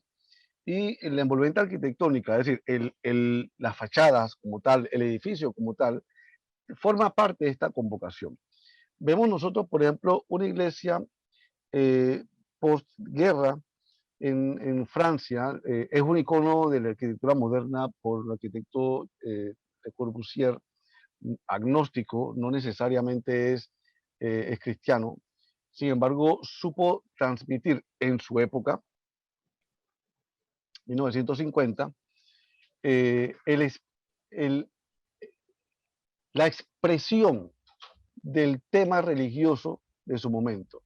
La orden religiosa le permitió a él, hay una capilla en tal lugar y fue una cosa espectacular, al punto que, por ejemplo, adentro del edificio tiene una asamblea y todo, pero lo que vemos nosotros aquí es una fachada que además también se puede celebrar afuera y tiene todos los componentes, el ambón, el altar, la misma virgencita que se ve adentro, se ve afuera, el, todo. Es una obra de arte de la cual sigue los propósitos de su cliente. ¿Me explico? Fíjense, un agnóstico y no desprecia a su cliente, una cosa espectacular. Vemos también, por ejemplo, el concepto del atrio. El atrio forma parte, una iglesia, una parroquia en España, forma parte de un elemento de convocatoria. Muchas veces nosotros tenemos las puertas de la iglesia bien decoradas, pero ahí está, ahí, al lado de la parada, por ejemplo, porque nos falta terreno, falta, como quiera que sean las circunstancias, pero el concepto del atrio tiene una función, es que el atrio permite efectivamente que la gente se prepare para entrar y disfrute del salir, ¿no? Entonces, el atrio es donde la gente se comunica, se ve, digo, no es que vamos a ponchar a la misa, ¿no? ¿Eso qué es? El atrio es donde se permite convivir juntos con otros, hacen otras actividades, etcétera. Considerar el atrio en proyectos parroquiales es de vital importancia. Por otro lado, por supuesto, la asamblea que sea en un espacio cómodo. Lo bien lo dice el Sacrosanto Concilio del Concilio Vaticano II, una asamblea que permite estar participativa y activa, donde el centro es el altar. Entonces, una asamblea que no esté como expectante, sino que esté participando. En la mayoría de las iglesias, bueno, la mayoría no he ido a todas, así que no puedo decir que la mayoría, pero en muchas iglesias que he visitado, en realidad, por ejemplo, hay una posición nueva para el coro lo ponen atrás. ¿Y cuál es el propósito? De que el coro no tenga protagonismo, sino que sea específicamente la asamblea la que tenga el protagonismo. Y el coro anima a la asamblea a que participe, que el propósito es la participación. Por ejemplo, vemos algunos de los focos litúrgicos fundamentales como la sede. Y en la sede, por ejemplo, destacarla. No es la mejor silla del vecino que rápido, porque viene el obispo, pongamos una silla bonita. No, esto es una silla que se diseña. Hay diseñadores, hay ebanistas que muestran una espectacular sensibilidad, porque lo que representa esta silla sede realmente es la ubicación de la cátedra del obispo. No es el sacerdote el dueño de esa silla, es el obispo, pero por supuesto el sacerdote es quien lo representa. Por lo tanto, la sede es un elemento plástico también muy importante a la hora de la convocación. Por ejemplo, el ambón como tal, de alguna forma eh, eh, sí, como les decía, ¿no? En el afuera de esa capilla Romcham también tenemos un lambón de hormigón armado, todo a lo que en su época también empezaba a vivirse, la época del brutalismo, y más todavía un momento donde aquí también cayeron guerras en Francia, guerras, bombas, durante la guerra en Francia, y el lambón forma parte de, plástica y visualmente, forma parte del lenguaje a expresar dentro del contexto de lo que se va a decir. Que la palabra de Dios no se puede decir en cualquier lugar, tiene que ser un lugar donde también muestre y refleje una dignidad. Bueno, también el altar, ¿no? En la misma circunstancia de la parroquia, de la capilla de Le Corbusier. Por ejemplo, el bautisterio, ¿dónde se hacen los bautizos? Ah, no, ¿qué es lo que necesita para bautizo? Agua y los chiquillos, ya, listo. No, no, no, no. Es que esto se planifica. Y en la Catedral de Yves, en Francia, por ejemplo, a pesar, bueno, que también la catedral siempre tiene una mayor cantidad de población, de asamblea, el concepto del bautismo es la entrada, es como puerta o entrada a la liturgia. Por eso en la mayoría de los casos los bautisterios estaban afuera o en el atrio, en nártex, en las puertas de la iglesia, porque primero te bautizan y entonces eres fiel. En algunos casos hay bautisterios móviles en el cual se puede mover para una asamblea, para que en el contexto de la liturgia de la Eucaristía pues se haga un bautizo. Pero fíjense cómo plásticamente la sensibilidad de la pila bautismal en este cilindro blanco, en el entorno del piso negro de mármol, están en la base. Y arriba, en el presbiterio, están todos los celebrantes, el altar, el ambón. ¿Por qué? Porque el bautizo forma parte de un nivel básico para entonces subir a la liturgia plenamente. Arquitecto Mario Bota, 1992.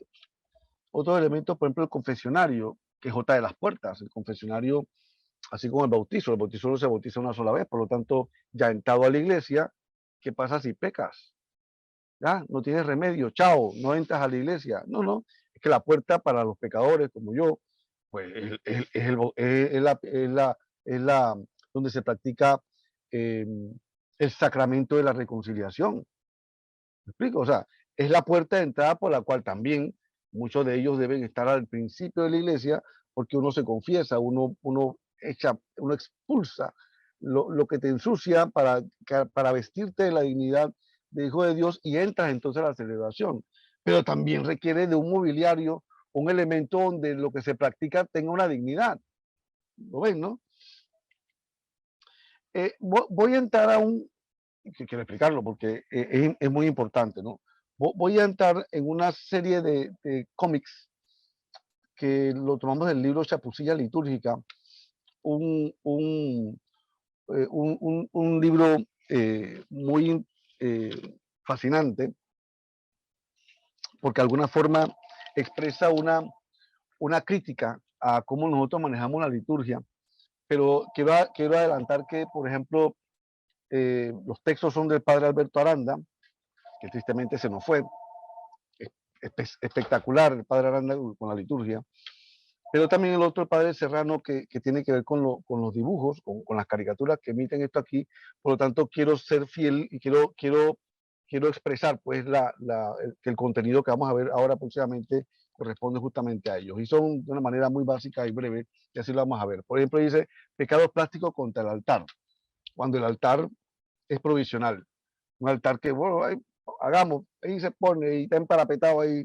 una cosa muy grave. Cuando el altar es soporta todo, todo se pone arriba del altar, todo, todo, todo. Como no hay credencia, el altar se pone todo allí. Parece que, bueno, pero no es que eso sea cotidiano. Los lentes, fíjense ahí, ¿no? Los lentes, la pluma, no, el altar no es una creencia, el altar tiene su importancia. Por ejemplo, pecados contra el altar. Dice también que el altar es 1000 usos. Ahí se hace la homilía, se hace la lectura, se hace la Eucaristía, todo. El sermón, todo. El altar, por ejemplo, está desubicado. Cuando el altar se pone por allá, ¿no? El centro, dice Sacrosanto en Concilio, el centro de toda celebración litúrgica es el altar. Es una cosa importantísima. Sigue diciendo, por ejemplo, cuando el altar está en segundo término.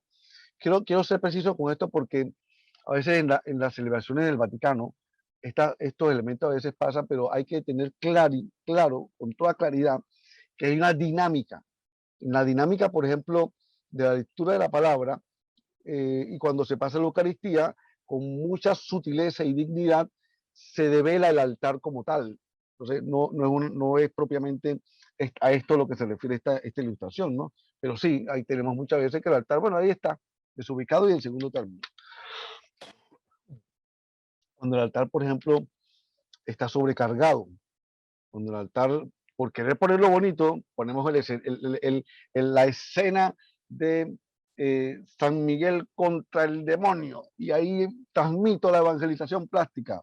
Espera, que el altar por su dignidad también no es el lugar santo, es que en el altar se hace lo santo. ¿Sí? Pecados contra el altar, dice, ¿no? El altar cartelera, que esto es una cosa de broma, ¿no? El altar cartelera.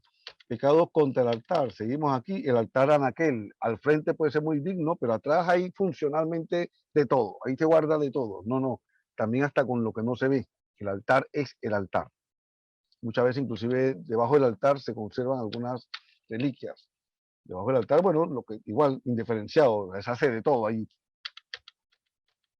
Pecado contra el ambón. Primero, que no hay. Algunas veces no hay ni ambón, como así. Seguimos con que el altar, el ambón, pues tenemos ambones gemelares, que tenemos uno aquí, otro allá, y para el efecto es lo mismo. No, el lugar donde se hace la lectura es el lugar digno donde se hace la lectura y a ese denominamos ambón. El otro es el atril, ok, donde se hacen las municiones y qué sé yo. Pero cuidado, mucho cuidado con esto, porque, la bendita simetría, okay, aquí igual que acá. No, eso trasciende la simetría. Bueno, ni hablar, ¿qué te voy a decir? Simple e insignificativo. El altar para todo uso, el ambón, perdón, ¿cómo con el ambón? Para todo uso, para el rosario, para las oraciones, hasta para el regaño. No, el ambón no es para eso, el ambón es para la lectura. Además, por supuesto, aquel que no se ve ni se escucha nada. Cuestión de sonido, la parte acústica es muy importante. Y por supuesto, para los lectores, que no tiene iluminación y uno queda como que no se ve nada, falta de iluminación. Contra la sede, pues cuando pensamos que la sede es un trono, que no lo es. Cuando vemos, por ejemplo, que la sede es una sede vulgar, una cosa, no importa, es que el padre es humilde, hombre, ponle cualquier cosa ahí. No, es que el padre en ese momento no es el padre, que representa la cabeza de Jesucristo, por Dios, la dignidad. O, por ejemplo, la sede multiplicada, ¿no? Que tú no sabes diferenciar quién está concelebrando o quién es el que preside. Y ahí tenemos un poco de esto, ¿no? Pecado contra la sede, pues una sede quitipón. Entonces, como no tenemos una sede, porque no hay plata, agarramos la silla del vecino. Porque el vecino es. No. Es que no, hombre.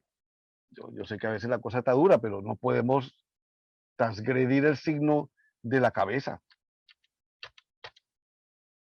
Entonces, hay unos elementos importantes que hace falta destacar aquí, que son los aspectos evocativos, para lo cual el arte sacro tiene un llamado importante. Por ejemplo, veamos tres cosas diferentes.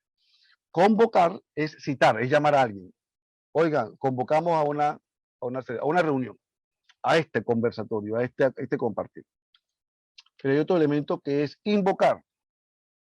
Y espérate, aquí estamos un poco equivocados. Yo mejor invoco los artículos tal, invoco estos pasajes bíblicos para ponernos en común. O sea, uno demanda ayuda mediante una súplica vehemente a acogerse a una ley, costumbre o razón. O sea, no estamos de acuerdo, pero invocamos a que esto nos ponga en sintonía. Pero hay otro elemento que es evocar, que es traer algo a la memoria. Y eso es lo que corresponde un poco al arte sacro, ¿no? Llamar a los espíritus de los muertos, suponiéndolos capaces de acudir a las invocaciones. No. En el arte nosotros evocamos el misterio de Jesucristo haciéndolo actual siempre. Por eso es lo que hacemos la profesión de fe, que creemos en la resurrección. Creemos que todo esto no es cuento, que todo esto no es teoría, creemos de que esto es cierto y lo vivo en mi historia, no en la misa. Está bien, lo vivo en la misa porque tiene que vivir en la misa, pero es que cuando salimos también. Así que el arte tiene que evocar estos grandes misterios. Y ojo con esto porque cuando hacemos eso, cuidado con lo que invocamos o evocamos. Esto es una caricatura muy chistosa, pero al referirse, al hablar a Dios, ya lo convierte en una caricatura religiosa, no sacra, pero dice ahí lancha, pero es que te pedí una lancha. Sí, pero quizás es que nos pasamos nosotros gritándole a Dios por lo que queremos y no entendemos lo que el mensaje y la historia que Dios está haciendo con nosotros. Ten mucho cuidado con esto, ¿no? Entonces, para efectos prácticos, el arte sacro y la lectio divina es una cosa interesante porque la lectio divina es un proceso, ¿no? Una oración, un sistema de oración que algunas mucho más básicas, pero tiene unos pasos. O sea, para llegar a esos pasos, acompañarlo de una imagen sagrada es espectacular. Te permite llevar a cabo estos pasos que podemos resumirlo de esta manera. Se hace una lectura, se hace una meditación, se hace una oración, se hace una contemplación y se lleva un compromiso. Entonces, esto no se desarrolla en 5 minutos, por lo menos media hora, 1 hora, 40 minutos, hora y media, que te permite inclusive a nivel de propósito complementario, por ejemplo, alejarte de las preocupaciones de este mundo y entrarte en ti. Porque, ¿qué decíamos de la primera diapositiva? Es que el evangelio tiene que entrar en la cultura de la gente. Entonces nosotros pretendemos ser cristianos, religiosos, católicos, con tantas preocupaciones. Ok, yo cumplo, yo voy a misa, pero bajo la preocupación del trabajo y esto que lo otro. Espera, pero es que tú también necesitas un tiempo de isla, un tiempo de desierto, un tiempo donde casualmente Jesucristo comenzó por ahí. La cantidad de días en el desierto fue una cosa espectacular. Y esto es una lectura divina. Acompañar este proceso con una obra de arte resulta ser muy importante. Una lectura, meditación, oración, contemplación para llevarnos a un compromiso. Entonces, vamos a partir de ahora a tratar de visualizar un poco a través de las artes, en este caso particular, por ejemplo, la cena de Maús de Caravaggio, aprovechando que estamos en tiempo pascual. Pero antes que nada, pues ve el contexto, ¿no? Caravaggio, igual lo podrán buscar. Yo, a ver, para aprovechar, no lo hice al principio, me encantaría que si alguno tuviera la Biblia a la mano y pudiera corroborar un poco, por efecto del tiempo, no vamos a entrar a hacer las lecturas, pero vamos a corroborar lo que vamos a proyectar aquí con los versículos que están en la Biblia, que eso es la evangelización práctica, anunciar el evangelio, por lo tanto, si no lo tenemos a la mano, ¿cómo corroborarlo, no? Por eso yo pongo aquí la biografía un poco de Miguel Ángel Merisi, un hombre de esta tierra, con sus dificultades de esta tierra, que en el momento en que vivió, 1600 y tanto, en realidad él hizo una obra de arte espectacular. Algunas fueron trascendentales y obras de arte sacro, otras no las fueron, otras fueron que no aprobó, que no fue aprobado por su gente, ¿no? Porque, espérate, pero es que el Evangelio no dice eso, tú te estás pasando, ¿no? Por lo tanto, entender que fue un terrícola común y corriente, expresar que este señor haya hecho desde 1571, 610, por ejemplo, y la última parte de su vida fue espectacular, y vamos a mostrar solamente 2 obras de él. Bueno, 2 temas, 3 obras. Uno, que es la cena de Maús, Lucas 24, y tenemos esta obra, por ejemplo. Entonces, ¿qué tenemos aquí? Tenemos una radiografía, tenemos un instante, perdón, aquí se refleja un instante, del cual este instante es el momento culmen de lo que sucedió con Emaús. Pero espérate, ¿qué es lo que sucedió con Emaús? Entonces, echamos el cuento, ¿no? Ojo, que lo quiero mencionar como un midrash, o mejor aún como cuando le hacía la catequesis a mis hijos cuando eran pequeños. Pero es que hay 2 discípulos que se cansaron. ¿Qué pasó aquí? Bueno, es que ya a Jesucristo lo mataron, ya lo enterraron. Y dicen que resucitó. Pero esto como que no. ¿Cómo le hicieron esto a Jesús? Oye, mira la gente mala y perversa, ¿no? Y se van por un camino y lamentándose, hay un tercero que se hace el loco, por llamarlo de alguna forma, y le dice, bueno, pero ¿ustedes qué están hablando? Pero ¿cómo? Si que tú no te has enterado qué es lo que sucedió, ¿tú dónde vives? y le empiezan a decir, pero este que se hace el loco, como buen artista que es, fantástico, le dice, pero espérense, ¿ustedes de qué están hablando? Pero ese mismo que ustedes dicen, ¿acaso no se lo había predicho antes? ¿Acaso los profetas de hace tiempo no le habían dicho que iba a venir un Mesías y que iba a morir y que iba a pasar por esto y esto y lo otro? ¿Acaso no le habló de ustedes justamente de esto? Yo no entiendo ustedes que... Y en ese caminar se fueron compartiendo mucho y lo invitaron a una posada. Y en efecto, en esa posada, pues quédate, comparte con nosotros la comida. Además, mira, te invitamos a hacer la oración. Y en la fracción del pan, entonces estos dos discípulos captan que con quien han estado acompañados desde el principio, que se hizo el encontradizo con ellos, no, ya todo, él entró y él iba a ir de largo, pero joder, no te vayas, ven, quédate con nosotros. Y ese instante refleja el asombro del entendimiento que ahora están captando todo lo que Jesucristo le estuvo diciendo por mucho tiempo atrás. Y Miguel Ángel Merisi Caravaggio refleja a través de esta espectacular, un reflejo de esa sorpresa de los dos discípulos y la extrañeza de otros. Entonces yo, aquí otra misma imagen de Merisi, de Caravaggio, en dos momentos diferentes. Esto fue en 1902 y la otra fue, perdón, 1602 y la otra fue en 1606, pero prácticamente al final casi de su vida, sus últimos 10 años de vida, él logró expresar el instante de la epifanía de Dios en la vida de cada uno de ellos, donde captaron, mira, espérate, es que mira, el corazón ya me estaba latiendo antes, y wow, y desaparece, ¿no? Entonces, los gestos, los rostros, las imágenes, los colores, la vestimenta no de la época de Jesús, la vestimenta de la gente actual de Caravaggio. Y vemos entonces los componentes de la comida, de la cena, el compartir, la indiferencia de otros que no saben ni del cuento porque no tienen por qué saberlo, se traduce en el sufrimiento humano, en la cual efectivamente la sorpresa de los apóstoles es el gran mensaje. Entonces, ¿en qué momento estás pasando en tu vida que todavía no ha pasado el Señor y no lo has invitado tú a Emaús? Que estás ahora mismo triste y convaleciente de tanto sufrimiento, que crees en la palabra de Dios, pero que en la vida no la has hecho tuya formalmente. O sea, serían unas buenas preguntas que nos haríamos nosotros y sorpresa agarrarnos así del estupor de encontrarnos con el verdadero Jesucristo que ha entrado en nuestras vidas. O sea, una cosa espectacular.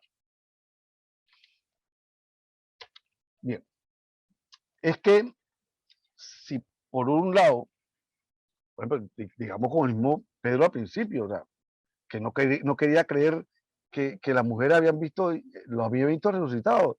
O sea, es loca, eso no puede ser, eso no puede ser. Y entró a la cueva y vio que no era. Y dice, bueno, pero hay que creerlo, definitivamente. Y se le apareció los apóstoles, pero no estaba Tomás. ¿Qué les parece?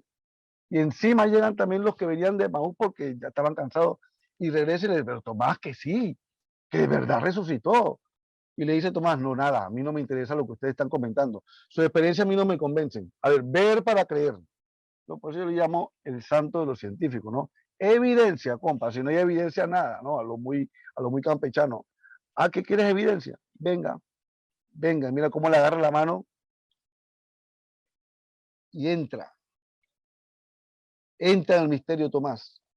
Sí, ya me viste, ya quieres, pero entra en el sufrimiento de Jesús. Ven, como que no, entra. ¿Tú crees que no soy yo? ¿Tú crees que entra? Entonces dijo una frase que en la liturgia muchas veces lo usamos, de propia la liturgia, pero muy bonita, una oración básica que dice, Señor mío y Dios mío. Es una cosa espectacular. Vamos a ver otras obras, por ejemplo, otro ejemplo, Jaime Domínguez Montes, para entrar mucho más a la actualidad, arquitecto mexicano, en este caso en compañía con Fray Gabriel Chávez de la Mora, en compañía con Henry Pfeiffer, y lo señalo porque en 1999 esta foto fue espectacular, con el mismísimo Juan Plazaola doctor en arte sacro, doctor en todos estos elementos. Tristemente también se nos fue un jesuita espectacular, con una cultura espectacular, y avala, porque lo pongo, porque avala la obra artística de estos grandes, Chávez de la Mora y Jaime Domínguez Montes. Y con Jaime Domínguez Montes, él hace una obra como esta, ¿no? Una obra que se refiere a ¿qué? La pesca milagrosa, que también en el caso de la pesca milagrosa se suscita una cosa interesante. Esta pesca milagrosa evoca a la pesca que tuvieron los apóstoles después de la resurrección. Pero es que antes con la convocatoria, cuando estaban apenas naciendo, a ver si lo puse aquí, esta es la de Pedro Pablo Rubens, me quedo eso ahí. En Lucas 5 señalan, por ejemplo, cuando la elección de Pedro, la elección de los discípulos, también hubo una pesca milagrosa. Es más, de hecho, es la invitación a pescar más afuera.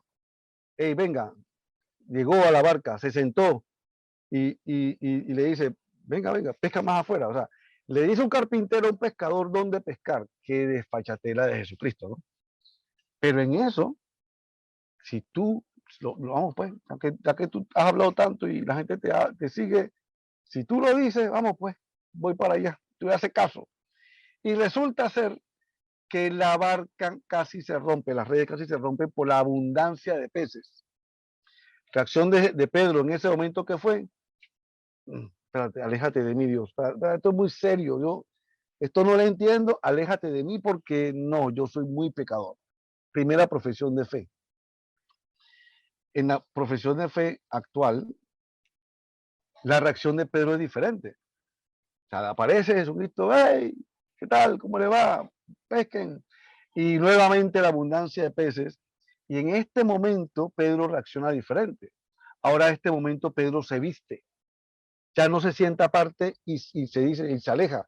Se viste para presentarse frente a Jesús.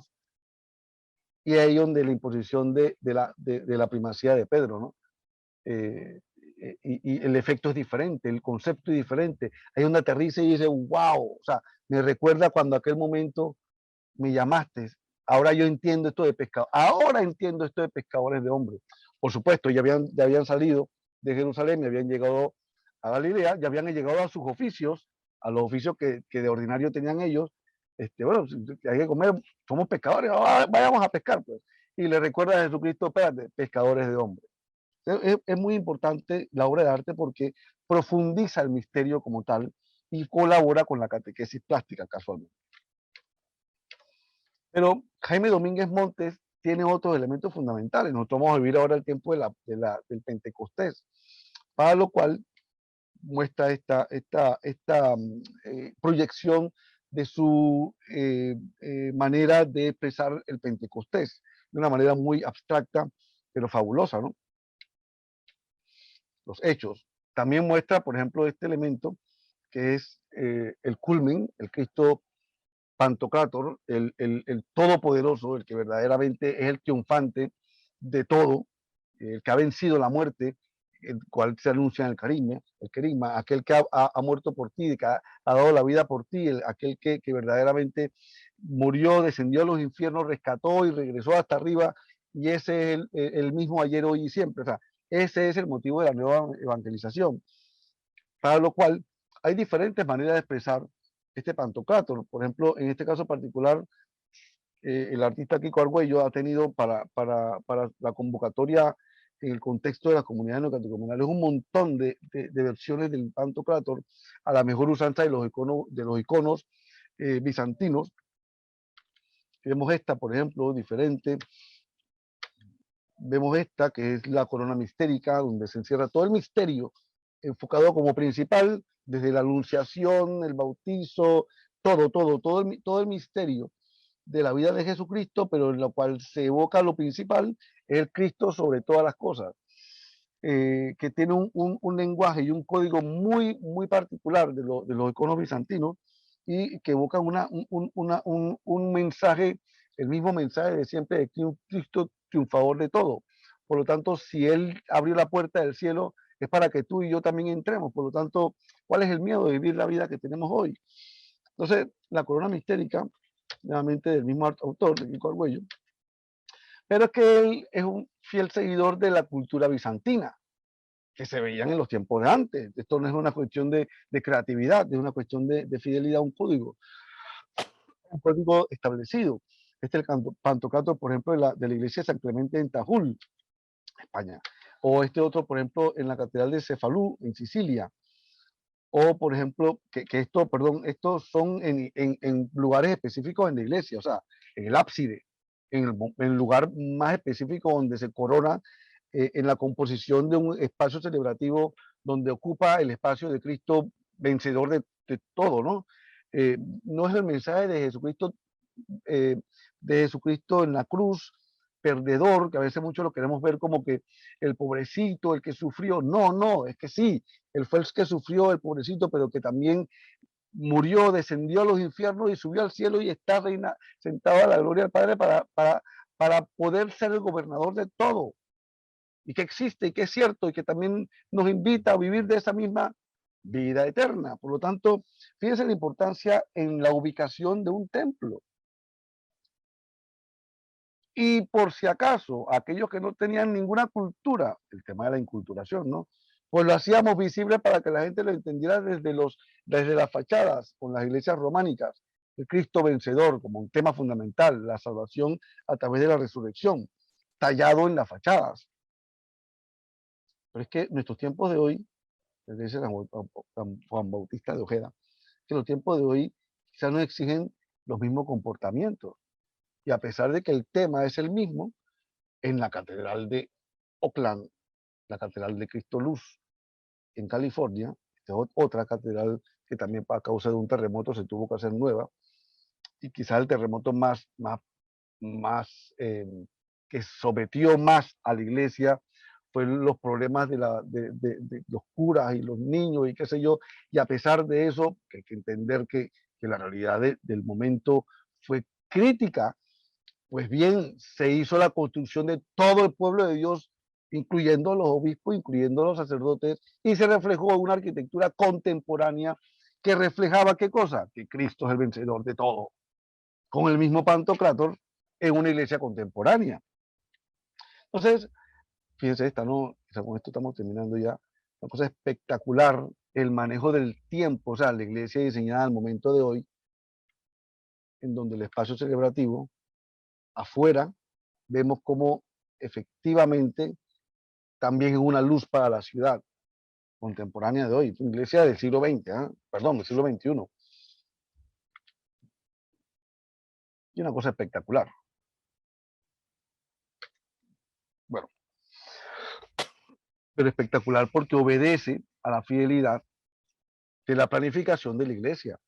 Tenemos aquí, por ejemplo, un libro llamado Build of Livingstone, Art, Architecture and Workshop, que estas son las líneas guías de la Conferencia Episcopal de los Estados Unidos, que la editorial Buena Prensa lo adopta y dice, esto asunto es interesante, así que esto recoge todo como las normas típicas que hacen en la época nada, en la disciplina formales de Estados Unidos, los reglamentos estructurales y que esto, lo otro, los códigos, bueno, ellos han tomado en serio también la construcción de iglesia y aquí han hecho un compendio de cómo se hace, por la Conferencia Episcopal, cómo se hace en iglesia, de la cual, por ejemplo,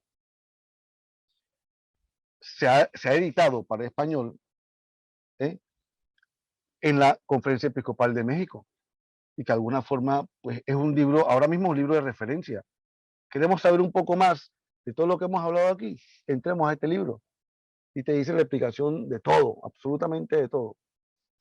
Y que lo comparto, ¿no? Para que veamos que estos elementos son posibles porque hay una planificación que también, y guías que te ayudan a elaborar justamente esto.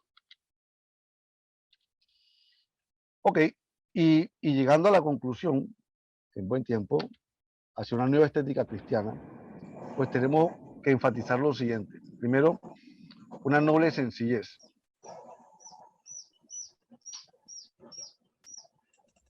Nada de suntuosidad. No es que estar básicamente traduciendo dignidad con demasiado esfuerzo o hacer una prevalencia de costos o estilos por encima de lo que corresponde a la función. Nada de suntuosidad. Eso sí, auténtico, todo tiene que ser auténtico, veracidad en todo momento, calidad, contenido, procesos también. Pues por supuesto, esto está hecho para la gente, esto no está hecho para los ángeles, para la naturaleza, por lo tanto tiene que ser humanamente cómoda, tiene que ser pensado en el ser humano, en toda su dimensión. Por eso cuando hablábamos, por ejemplo, de la lectura, si no se escuchaba, si no se podía ver, esta parte funcional es indispensable. Bueno, con esto básicamente terminamos. Les comparto un poco la bibliografía utilizada en todos mis relatos: Consejo Pontificio para la Cultura, documento completo del Concilio Vaticano II, algunas encíclicas de Juan Pablo II, José Aldazábal, por ejemplo, espectacular en temas de liturgia.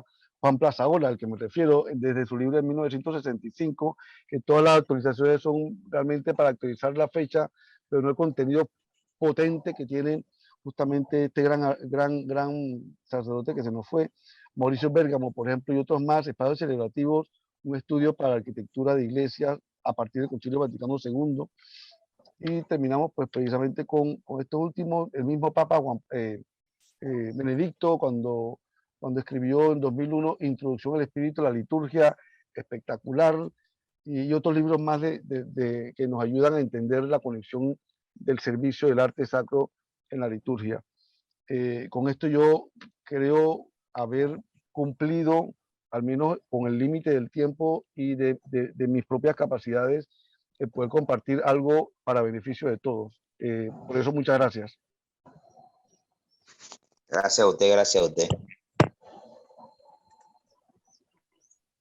Abro entonces igualmente el compás para compartir cualquier pregunta o cualquier comentario, pues definitivamente a la orden, ¿no?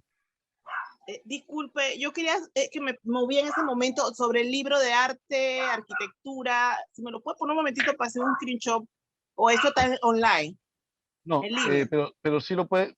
Yo estoy intentando conseguirlo, fíjese. Este mismo. Este lo he pedido en la librería de San Pablo, no lo tienen, y ojalá que me lo traigan como en efecto. Quizás si lo hacemos colectivamente, tienen más ánimo para traerlo, ¿no? Pero, por ejemplo, sí he visto esto en Amazon y efectivamente se puede conseguir, pero el de Buena Prensa, ya editado para Latinoamérica, es el mismo contenido de la Conferencia Episcopal de Estados Unidos, porque tienen derecho a autor. Por lo tanto, les comento, hay fuentes para no equivocarnos, es lo que quiero darle el mensaje, ¿no? Hay fuentes para no equivocarnos y ser fieles al magisterio de la Iglesia. O sea, ¿algún otro comentario, por favor? Y con esto cerramos la sesión de hoy.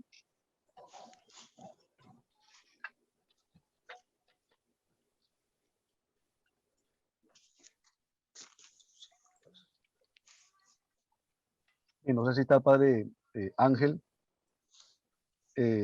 para que con gusto pueda cerrar, pues, la sesión de hoy.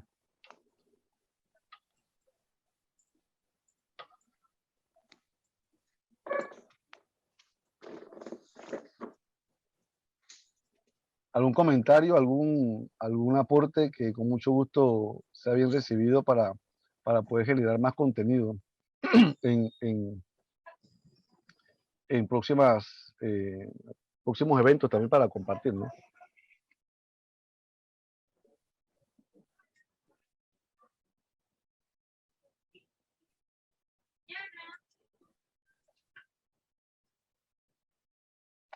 Bueno, si no hay mayor comentario o aporte, con mucho gusto, pues es probable que la sesión o el tema hemos llegado a cumplir pues con el propósito, y yo pudiera sentirme complacido si ustedes se sienten complacidos efectivamente, por lo cual les invitaría por un correo o por el chat aquí enviar muestras de una especie de evaluación, si es siempre necesaria, buena, pero más aún comentarios o iniciativas que permitan a uno armar un programa de temas correspondientes a esto y poder estructurarlo para el servicio. Yo particularmente formo parte del claustro de docentes de la arquitectura, de la Facultad de Arquitectura y Diseño de la Universidad Católica Santa María la Antigua.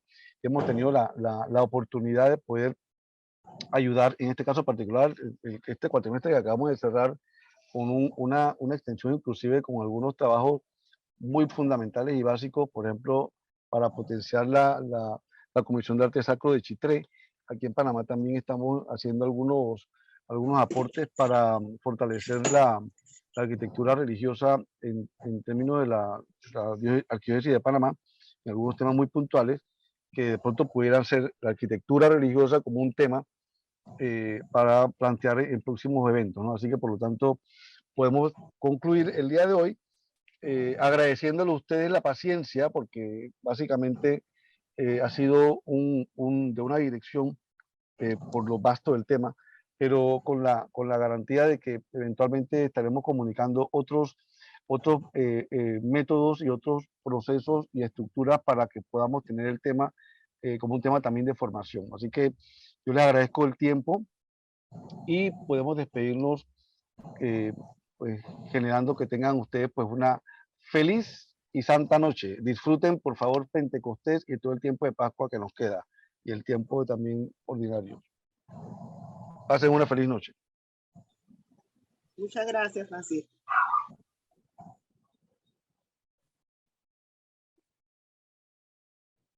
Gracias, gracias. A ustedes.